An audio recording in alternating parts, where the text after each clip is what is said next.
You put together a couple of RPMs I saw on the boards. That's the old Yeah. prediction, recruiting prediction machine for On3. Would you mind telling us about maybe first the linebacker that you entered an RPM for? Yeah, I don't enter a lot of them. So for linebackers, so it was definitely a positive one. Tavion Wallace, he's out of Georgia. A guy they really liked a lot. For a while. They've been recruiting this kid pretty consistently. He's been to FSU like 3 or 4 times now.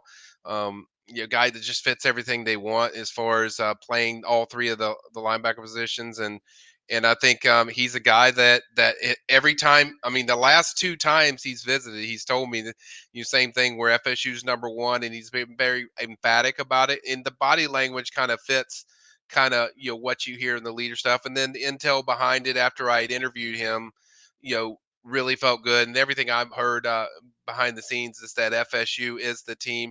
He really likes Randy a lot. He really likes Norvell a lot. They treat him. They covet him. He understands what um, type of things that FSU is going to do, utilizing him in the defense. Even said some interesting things on the weekend where they discussed that more in depth of scheme wise, stuff they did packages wise. So I think they've only strengthened their chances. Certainly there with Tavion, and so that's one of them. And then the other one is Gregory Thomas out of American Heritage. Shocker, another American Heritage kid. That they're after, but has had a long time. I felt for like the last 2 visits that FSU was really, trending in a very positive place for Greg. He's a guy that was a freshman when Pat was there, so he knows Pat well. That's a guy that he has a really strong relationship with.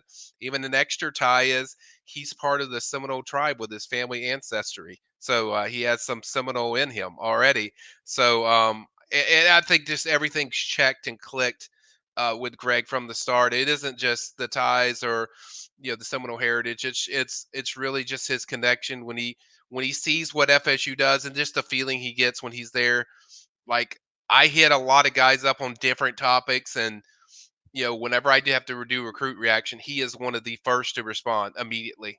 So you can tell he's invested in what they're doing, excited about where they're growing, and I just feel like everything points to FSU there. I think FSU is in a good position for both of those young men. Tom Kirkpatrick wants to know what happened to the defensive end who was a 5-star player in 25 and changed to 24. I don't know if he's a 5-star, but might they be referring to Amari Williams? Is that?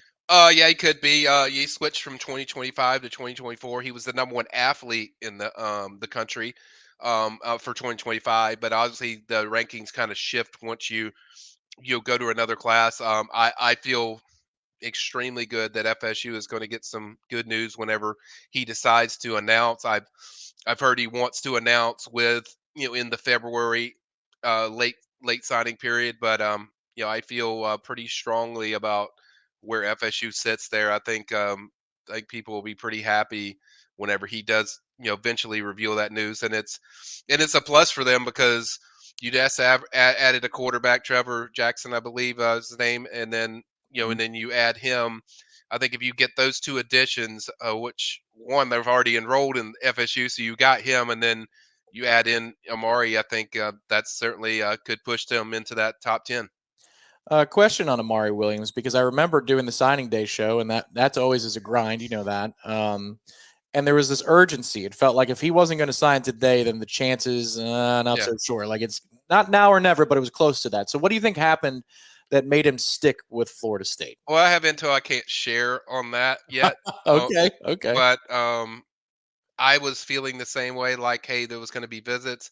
I will kind of go into a little backstory after that, once everything goes down. But once I found out this information, I kind of, I felt pretty good about, where things were. But I don't think anything just, ultimately changed. I think, I'll go into it later, but Yeah. I could just say people, I think there's a really, really good chance he'll end up at FSU. Okay, so we'll put a bookmark in that. We won't There you go. forget. We have long memories here on Warchant.com and Warchant TV. So head over to the site after. There might be a backstory in writing, but maybe we can get that on video as Yeah. well. Yeah. What I will say, Michael, is that interview that day, it looked like he wanted to commit on the spot when he visited. But that Yeah. You always got to take your time and process information. We're- Garrett wants to know, will we get a we on French? Will we get a yes on Jaheim French? What do you think? Well, I'm glad you told me that because I'm not down with my French all the way, but that's good. I would say if I was putting a pick right now, Garrett, that's who I would go with. I would pick FSU. Matt already jumped in. He's like, I'm going jumping full in the swimming pool. Matt's like, hey, I'm picking him. I'm not quite there yet, but I do think if he was deciding today, and if to say this was signing day, I think FSU would be the pick. But I think they're in the best spot. I think they're sitting good. I think they've done everything you need to do throughout this process. And I think too, I think it was a big deal that they were the first to get him on campus.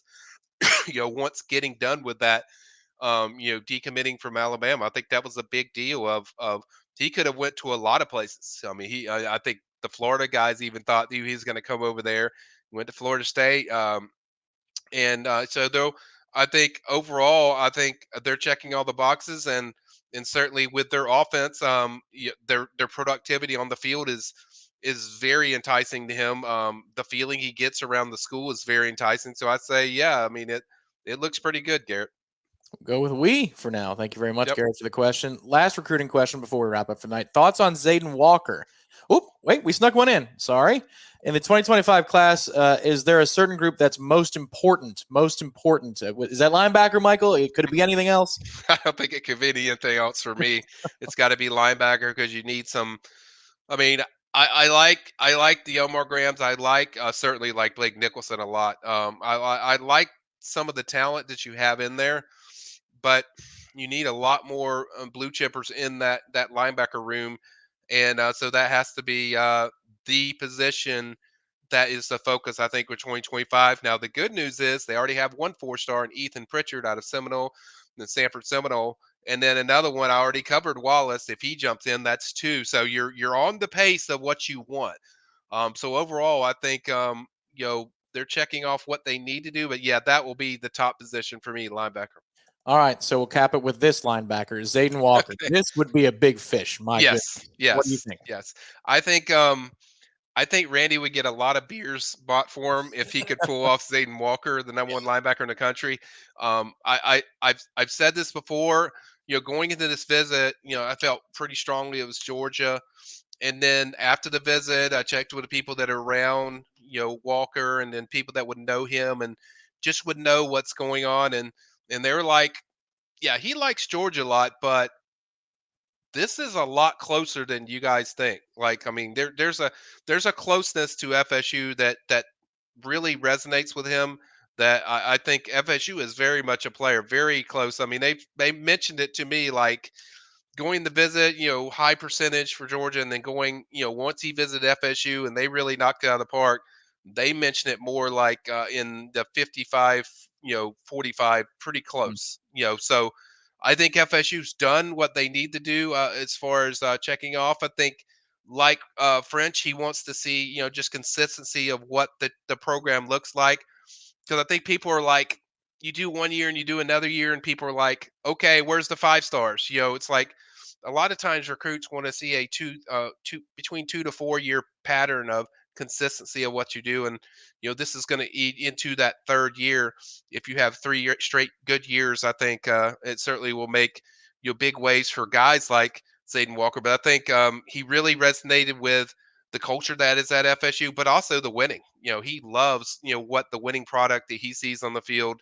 Um, and I think that really attracts to him. And then too, I don't think he's a guy that's kind of like, oh, you got to stay home because it's you're in a certain state. I think he's going to go where if this is the place that feels the best as far as comfort or fit.